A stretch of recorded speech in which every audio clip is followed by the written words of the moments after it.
This is Jefferson Moore from Kelly's Filmworks Studios on the beautiful Gulf Coast, and you're listening to Scandal Water, where the tea is hot and the conversation lively. Your hosts, Candy and Ashley, will discuss a peculiar story somehow related to the entertainment industry. This podcast might not change the world, but it just might satisfy your thirst for an intriguing tale. Oh, it's that time of day. Tune in and hear what the ladies say. It's time to bend your ear when the silver screen appears. Stories about the stage and screen and everything in between. So come on and join the fun. The curtain opens in 3, 2, 1.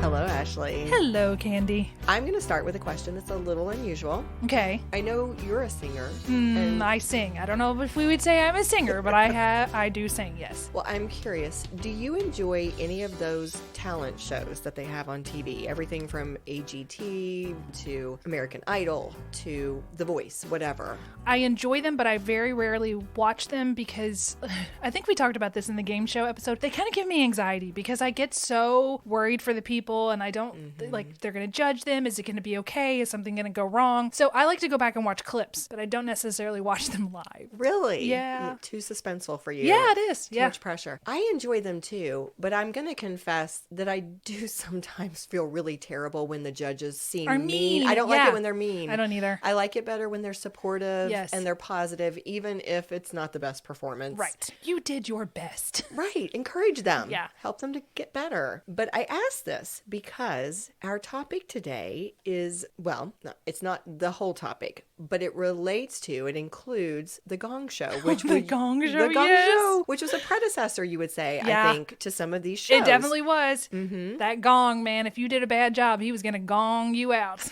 Did you I watch watched some of the episodes? I did, yes. Long time ago, yes. Same. Well, I thought it might be fun to start by asking if you could guess who a couple of these people are. Because in addition to all of the acts that were not so great, that got gonged, maybe didn't go anywhere, there were actually some people who performed who went on to do some great things. No kidding. Mm-hmm. Not many. But a few.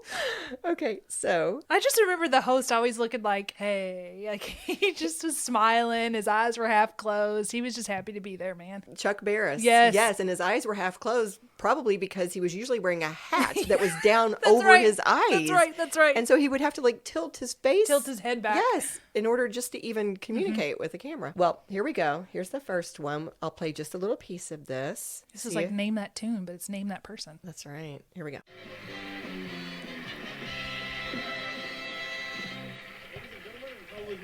On behalf of the personnel here at NBC and The Gong Show, we thank you for watching this channel. If you're not watching this channel, you're probably watching the other channel on the other network.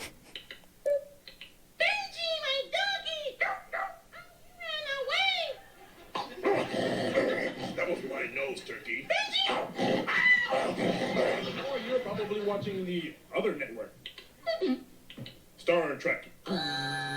Warp Factor 6. Is that the guy from Police Academy? It is. It is? Do you know his name? No, what's his name? His name is Mike Winslow. Let me pause that. Good job. At first I was like, is this part of the act? And then when he started doing his sirens, that's when I recognized him. Yes. So he did the Gong Show I didn't know before that. he got his break. All right. Good job. Let's go to number 2. Gentlemen, the Mad Banjo. It's a banjo. Is it Steve Martin? Yes. Oh my gosh. Let me see what he looks like. Turn around. Oh gosh. So he look at him with the arrow in his head. Now, he didn't actually get a start here. What happened was, this was them doing a little bit. He was one of the people in the panel. Oh. They would have like 3 not really famous kind of B-list celebrities who would be part of the show, and they would make fun of the acts, sometimes throw things at people. Oh, no. Yes, and help decide whether or not they were going to get Steve, gonged. did you throw things at people? He was probably nice. I don't know. Okay. But this was him coming out and being funny. The audience went wild because, of course, he was actually a panelist. He's so good. He is so good at that banjo. He really is talented. Here's the last one. Now, this is going to be a visual. I'm going to ask you to try not to read the little caption at the bottom because it's going to give it away. I'm going to show you these performers. One of them you may recognize. Okay. Okay. Can you cover the caption? Yes, I will try to do that if I can. Ready? That sounds... they're really far away and I'm... sounds like Martin Short. It's Pee Wee Herman. Pee Wee Herman? Yes, that is Paul Rubens before he became Pee Wee Herman. Oh my goodness. So those are three of the people who Wow. performed. I got 2 on out of the Gong 3. Show. You did a nice job. You really did. It's not so much the show that we're going to be talking about today. It is going to be the host, Yes. Chuck Barris. Now, one of the things that he's most well known for, though, is this show, The Gong Show. In a People magazine, they described The Gong Show in this way. Quote, "The Gong Show is best remembered for being one of the first barrels of unadulterated insanity to air on network television." It's true. It's crazy. Basically a variety competition talent show. They had talent in quotation marks. Gong Show was populated with as many oddities as Barris could find, along with the odd, genuinely talented person, and paraded them in front of the panel of judges who could end any act's run with the show's titular gong. That was it. The true genius of the show was in the personalities on display, from Barris to the judges themselves, many of whom outshone the competitors. Yeah. So many of the sources that I looked at went on to say this Gong Show was popular and ran for a while. We're going to come back to it and we'll talk a little bit more later. But it was also criticized for being trashy. Really? Oh, goodness, yes. I guess I don't remember. It was pretty raunchy. It pushed some boundaries. Oh, okay. And sexist. Oh. And Chuck Barris himself sometimes was described as being loud, maybe obnoxious, pushing some boundaries himself. But it was must-watch programming in America during that time. That same People article went on to call Chuck Barris, quote, "one of the most influential figures in American television history." What? Yes. I guess because it gave birth to all these other competition TV shows, right? Yes, and we're gonna Interesting. talk more about that. Okay. But the funny part is that's not even what's going to make Chuck Barris so interesting, and that's not why he is the focus of I this know. episode. I know. You do know. I do. Why is he the focus of this episode? Because he claims that I'm saying this, he claims he was a spy, Yes. correct? He claimed he was a CIA assassin. Oh, assassin. I thought he was just a spy, but yeah. So, Full-on assassin. with our April theme of putting the scandal in scandal water, we are going to be talking about Chuck Barris today. We will hit, his whole history with the game show and daytime television thing, but we're going to dig in a little bit to this whole claim of the CIA assassin in particular, since that's really where the biggest scandal, of course, would be. We're brewing the tea. That's right. So what do you want to share with us, Ashley? What do you know about him already? Just mainly the Gong Show stuff and the fact that he had said that he was I thought it was a spy, but as you said, an assassin. I just thought that does not mesh with what you look like on the Gong Show, sir. Either you are absolutely a genius or you're crazy. So I Or guess there's a both. fine line. Yeah, he kind of teetered. He fell over into one pond. It's like that part in Robin Hood Men in Tights, if anybody's seen that. It's where he says, "I'm on the East Bank, I'm on the West Bank." He's got both feet on either side. And it's a little stream. He's like, it's not that critical. So that's what it makes me think of. He's got one foot in each one. That's right. Genius and insanity. I'm gonna say that's a pretty accurate description based on He's got what one I know foot of everywhere. him. Well, let's go ahead and start with, the beginning. He was born Charles Hirsch Barris on June 3rd of 1929 in Philadelphia. His dad was a dentist, but... What month? June. June. So right before the Great Depression. Oh, okay. I hadn't even thought of that. Yeah. His dad was a dentist, but he passed away of a stroke when Chuck, I'm going to call him Chuck because Okay. that's what he went by, was very young, which left the family destitute. So Chuck had a tough upbringing. Yeah. He did go to Drexel Institute of Technology, where he was a columnist for the student newspaper, The Triangle. So he had writing ability. Okay. And then after he graduated in 1953, he worked odd jobs. And I did not list them all, but this fella would take any job that came his way. He was working them all to get his foot in the door. But he found his way into television through an entry-level position at NBC. Cool.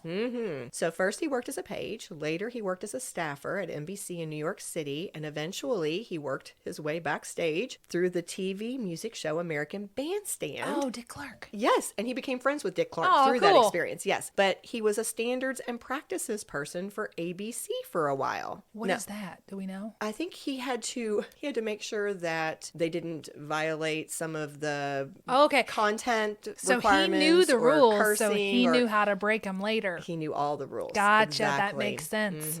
Now, in the meantime, he had married his first wife, Lynn Levy, who was the niece of a CBS founder, which I'm sure didn't hurt things. Yeah, they were married from 1957 to 1976, and it was with Lynn that Chuck had his only child. It was a daughter named Della, and all the sources, everything said that he absolutely adored this girl. Yes. Good.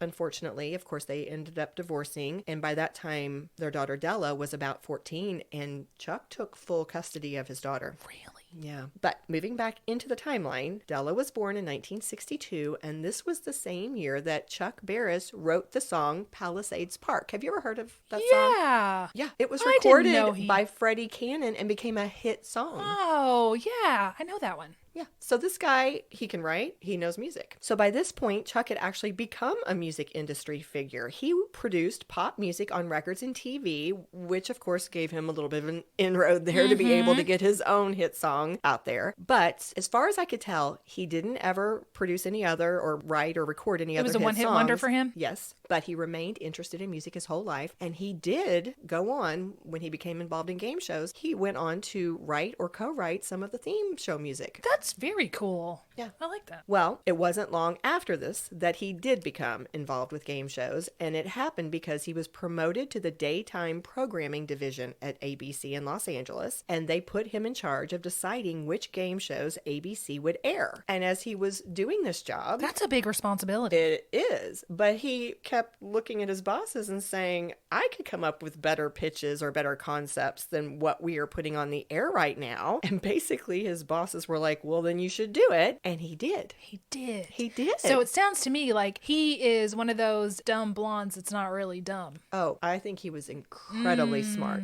and a go-getter. So he formed Chuck Barris Productions in 1965 with a $20,000 loan from his stepfather and created the dating game. Stop it! Yes. Oh, you know another scandally episode? The dating game. Did you know there was a murderer that went on the dating game? I did. I think it was Richard Ramirez, wasn't it? I don't remember. No, Richard Ramirez, wasn't he the Zodiac killer? The Night Stalker? Night Stalker. No, it wasn't that guy. Or unless he went on, unless there's two that went on the dating game. Let's look it up. Okay. We'll look it up at the break. Okay. Well, he created the dating game, which premiered in December of 1965. And since we obviously both know it, let's explain to our listeners who may not be aware. Okay. Like, what's the premise of the dating game? How does it go? Awful. That's what it is. Was it always ladies or was it sometimes men? Sometimes it would be men. Okay, so it's a person. A bachelor or a bachelorette. There you go. And they are on one side of a partition, and then three people who they are maybe gonna, I don't even know how they found these people, like off the street. They would bring them in and say, ask this person. They had to be I don't screened. know. Well, clearly not. That one guy got in. They ask a question. Usually they were flirtatious or a little bit risque, and like, bachelor number one, what would you say if I did this? And he'd say something cute or funny, and then they go on through, and then at the end she'd pick the person, and then she or he meets the person they would get sent on a date. Okay. Yeah. So it did really well. And by the way, it was hosted by Jim Lang. He was the original host. Later, Chuck Woolery would I know that take name. over for it. But yes, it was very popular. Very popular. Again, it's that flirty stuff, I bet, and who they're going to pick, and who would I pick, and that kind of thing. And all these attractive young people on there. Yeah. And it was so different. Like, Right. They had nothing like that before this point. And I guess that could be the start to all of these reality shows now, like The Bachelor. Absolutely. Yep. In fact, that was a comment made by one of the authors of of an article that I saw was that he saw the potential for reality TV so far in advance of anybody else seeing it. Well, several aspiring actors made appearances on the dating game before they were famous. Arnold Schwarzenegger, Sally Field, John Ritter. Sally Field. Farrah Fawcett. What? Yes, it's crazy. And in my notes, they used the term, the dating game revolutionized the game show genre. It ran for 11 out of the next 15 years. It was actually revived twice in the 1980s and the 1990s. 1990s, y'all. Yeah. So that was 1965, and it was only 1966, a year later, when he launched the Newlywed He game. did that one too? Yes. Hosted by Bob Eubanks, which ran for 19 years. Holy cats. Yes. He is a genius. And I'm pretty sure that the Newlywed Game, even 5 or 10 years ago, was running reruns on the Game Show Network. Wow. And it's still out there. It's still out there. Kirk and I have taken a cruise before, and it's one of the games that they'll play on the ship to entertain that would be cute. participants. Or And- it could start arguments, you know. well, probably both. Yeah. But it's fun to watch. Yeah. So I would say genius. Like those were two concepts that were... So now he's on the side of genius. He's on the bank. He's on the East Bank right now. He's in the genius territory. Well, in 1976 is when he created and hosted The Gong Show. It Okay. ran for 2 years, 76 to 78, and then ran in syndication until 1980. Only 2 years for that one. Yeah. Interesting. I don't think it was quite the hit. I mean, everybody was watching it, but honestly, what I saw in a couple of different articles was that it started pushing boundaries too much. Too much. It started taking a lot of criticism, and they just decided to do away with Okay. it. But during the time that it was on TV, it was very popular. I know we've already described it, but here are some other descriptors that people used to talk about this show. They said it was repackaged vaudeville for TV. Oh, I like that description. I like that a lot. It's instead of the hook, they have the gong. Yes, absolutely. And they again compared it to America's Got Talent, but instead of receiving feedback from judges, they said the B-list celebrities who were part of the panel might make jokes about the acts I don't like or that part. even throw things at them.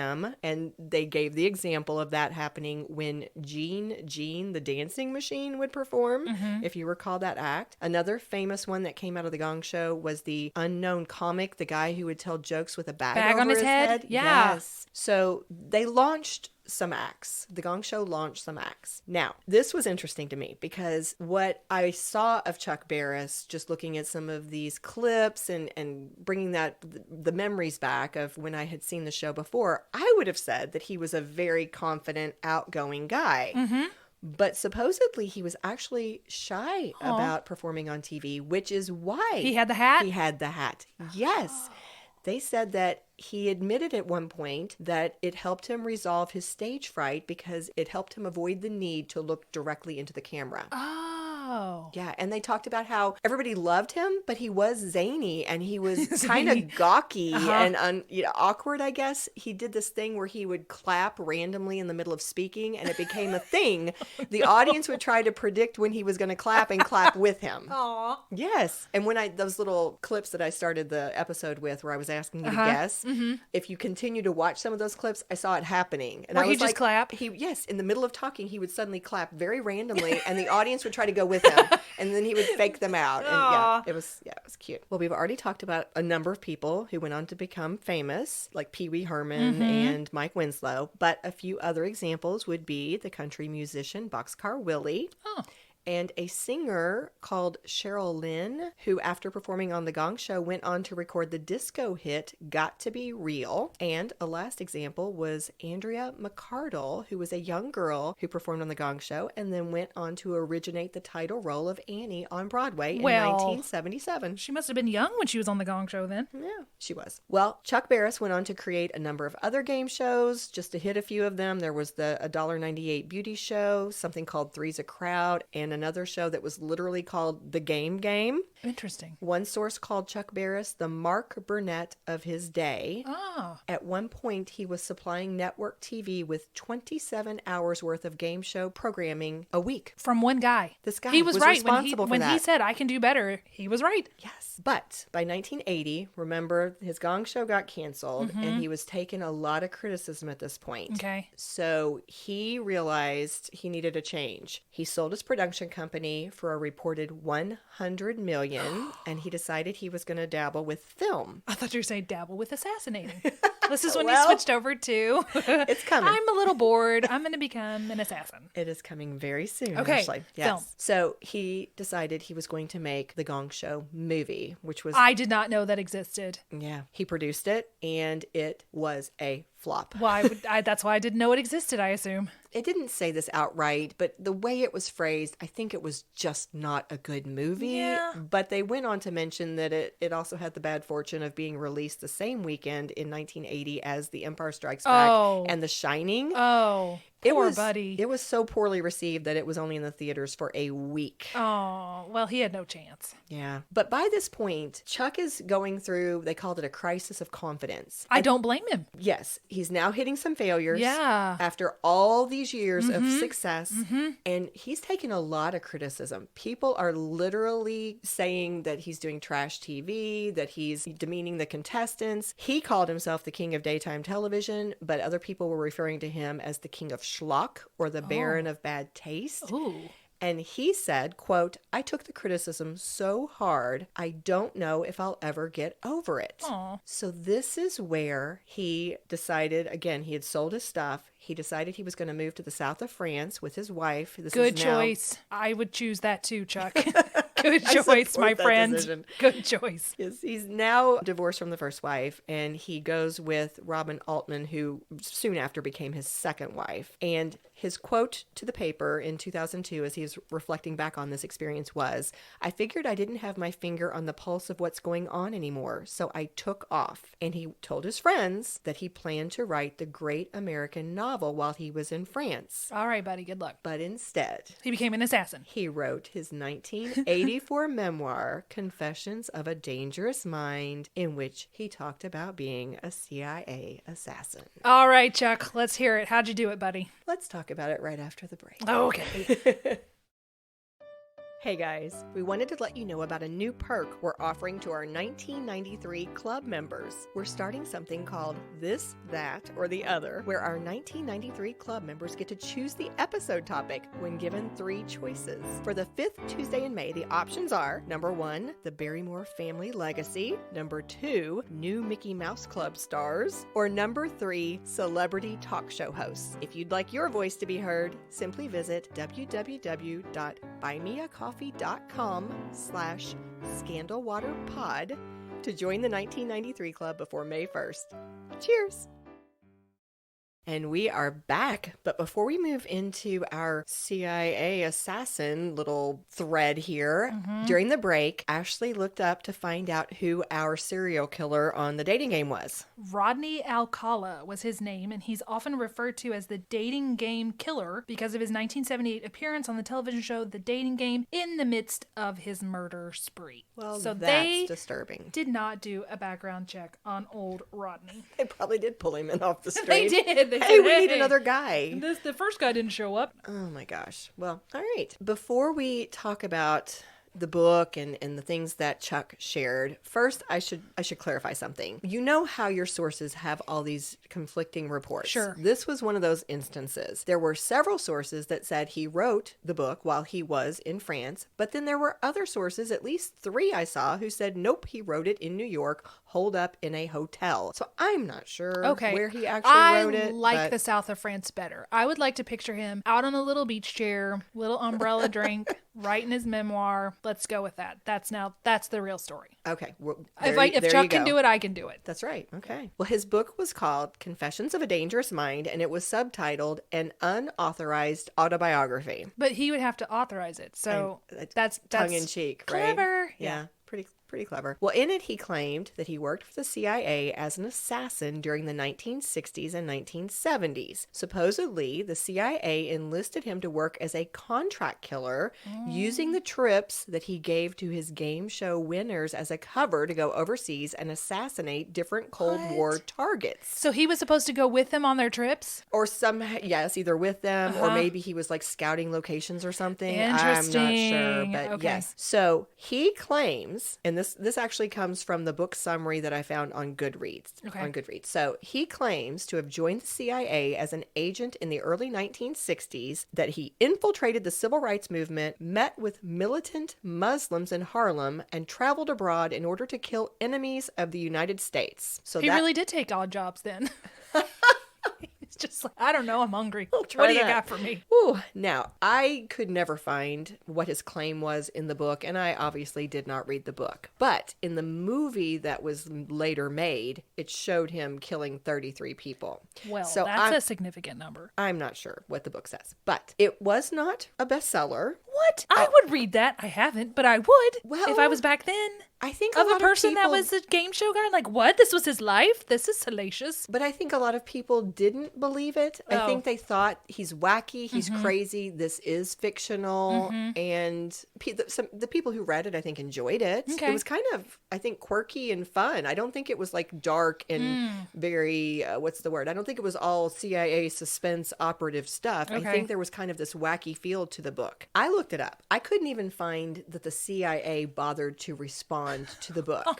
So they may have. I never could find it. And here's the other thing. Chuck Barris himself admitted it was made up. Yeah. In 1984, on an interview on NBC's Today Show, he said, quote, "No, I was never a CIA hitman. I never did those things. I once applied for the CIA, and while I was going through the process, I got a job and went on television. But I had always wondered what would have happened if I had done both." So that's probably also another reason that it wasn't a bestseller, because people are like, oh, he made up this. What else is he supposed to say? Right. That sounds like something exactly like what a CIA assassin would say. We're going to come back to that. So years passed, and Chuck actually hit a pretty rough patch when he and his wife, Robin, divorced in 1999. And then in 2000, he suffered a health crisis. Part of one lung actually had to be removed due to cancer. And then a post-operative infection led to his spending a month in intensive care.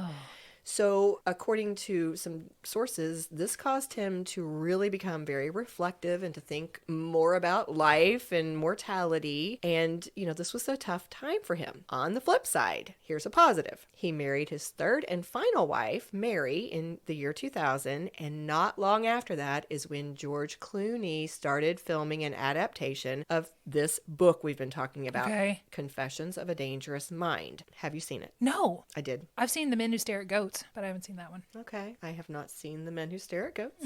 But Confessions of a Dangerous Mind, Kirk and I saw it, I think, around the time it came came I think out? we saw it in the theaters, yes. And it was very quirky. It was a 2002 movie that starred Sam Rockwell as Chuck Barris. Oh, that's a good choice.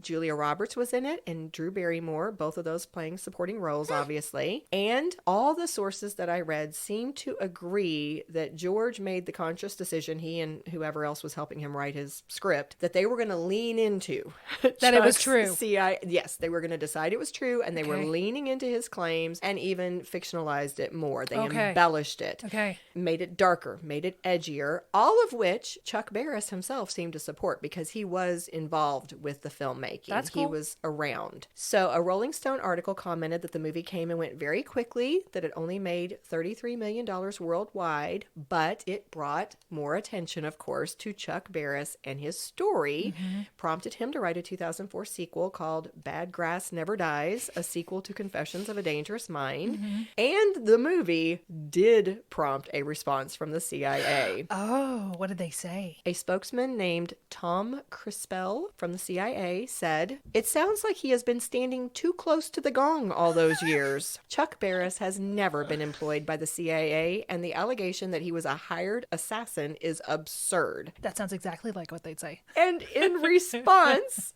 Chuck Barris said, "Have you ever heard the CIA acknowledge Yeah, right? someone was an assassin?" Right? Taking a cue from Ashley Raymer Brown. That's right. Me and Chuck, we got it. That's so funny that It you is. predicted exactly what he would say. So time goes by. By the way, Chuck wrote several other works. I did not list them all, but here's one that I noted because this to me was sad.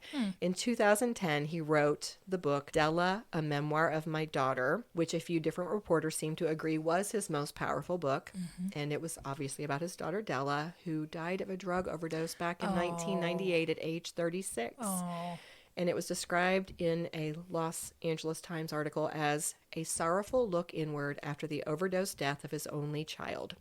He wrote that he blamed himself for her fate, that he was so caught up in Hollywood that he had overlooked her needs until she dropped out of Beverly Hills High School and ran away from home. Years later, she was found dead in a Hollywood apartment. So is it indicating that he had lost touch with her? Well, I dug into this a little bit, and what I saw across several sources, because, you know, he did interviews and he talked about things. He loved her dearly, but he himself noted that he put his work above his daughter.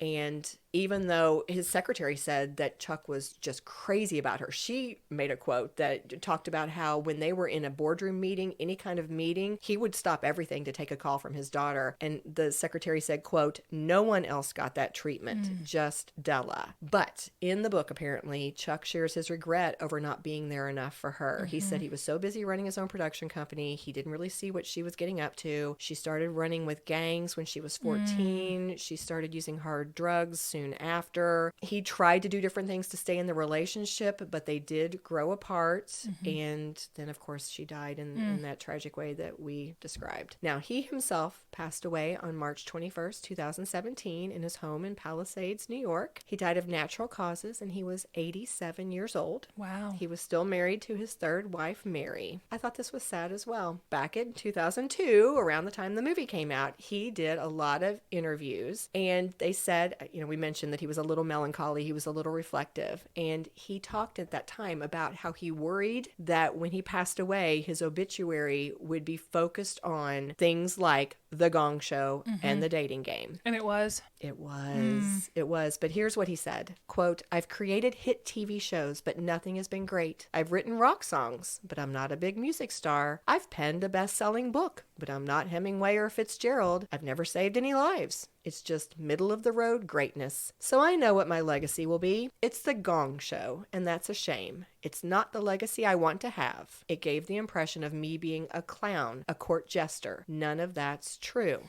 And then as I was researching him, article after article that came up, most of what I was finding when you just do a Google would be the announcements when he passed in 2017. Over and over again, that's what they would say. The Gong Show? The Gong Show, or the creator of these game shows, including, they would list Dating Game and Newlywed Game, but the Gong Show was always first. Yeah. And so here's a man who, again, said this earlier, he was supplying television networks with 27 hours of entertainment a week at one point, referred to in one source as, quote, "one of Hollywood's most important minds for much of the 1970s. And they said this was a guy who could not walk down a street without being recognized. Wow. Yet here he was remembered in this way, exactly how he didn't want to be remembered. Did he say how he wanted to be remembered? He didn't. Okay. But I think he felt like he wanted to be recognized for some greatness, for some genius. I think anybody who has gone into that clown role or that dumb blonde role, as I said earlier, you have that problem. It's like you're so good at your role that that's all you're known for, and you're so much more than that. And I think he sounded to me like somebody who wanted to be appreciated and recognized, and it really, really bothered him that this was a term he used in one of the sources, that he felt like he was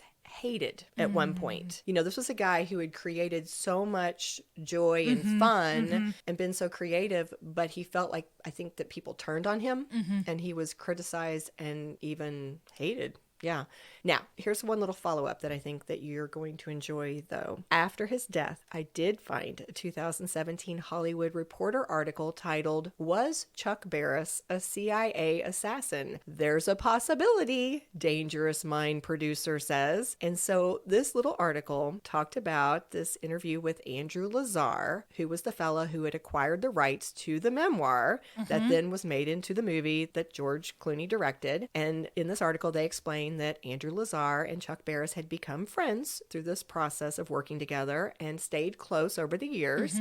In fact, Andrew said that he visited Chuck just 6 weeks before Chuck passed away. Wow. In March of that year. And Andrew maintains that Chuck never backed down from his story, even if the CIA emphatically said it was all a lie. And so here's a quote from Andrew Lazar. Is it plausible? Could that actually have happened? I really couldn't tell you one way or another. I can say this, having gotten to know Chuck over the years, there's a possibility. There could be truth in the book because Chuck was so politically active. That's not to say I'd like to think Chuck killed all those innocent people.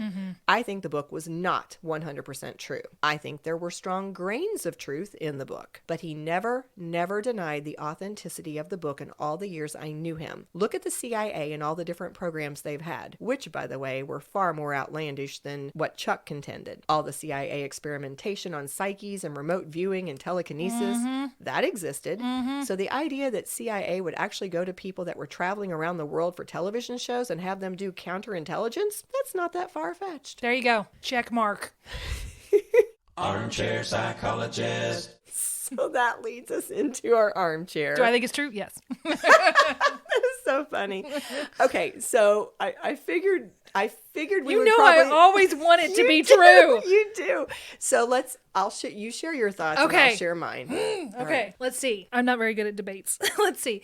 So we know that he was hungry. We know he was destitute. We know he was taking all kinds of odd jobs, right? He said Yes. that. Odd jobs. Yes. And we know that he was brilliant. He had all of this intelligence. He knew how to portray himself in a certain way. I am going to say that there are strong grains of truth that he could possibly have been. Because if he never said it's not true, and the CIA are like, nuh-uh, because what are they supposed to say, you know? Well, Right? his friend said he never backed down Right. from it, but I'm assuming that means to the friend because he went on the Today Show in 1984 and said it was fictionalized. Because the it was CIA made told up. him to.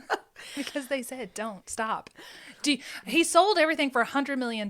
He went to the south of France. He just decided, this book is not about Jackson. You know, he just said it's true. And then who's going to say it's not true is the person that it's about is going to say that it's not true. That's so funny. I like this life. I thought You you would probably respect land that I on that think- side, and I respect your opinion. I'm going to say I don't think it's true. I think this was a man who was very artistic, very smart. He seemed to have dipped his toe into all the different genres and forms of media. Yeah. And I think he decided he was going to write this wonderful book and then got over there and was like, oh my gosh, what would What am I going to sell? say? Yeah. What am I going to write? Exactly right. Yeah. So this would be super exciting, and I'm kind of wacky, and I could make this suspenseful and fun and exciting all at the same time. This could be great. I'm just like, why didn't it sell? Because he does seem to be so in touch. Why wouldn't it have sold back then? And why would he have immediately gone and said, unless somebody from the CIA did contact him and went, buddy, no. Once they read it, you know, and told him, you had better say this is not true, because even if whatever it is, they would be like, you can't say this stuff, man. You can't represent us like this. Yeah. I mean, that's a good thought. My opinion would be this was the point of his life and his career when he lost all respect. You know, I don't think the public was interested in him at this point. He had a reputation now of being the guy with the schlocky TV shows, and I think that nobody cared about his book.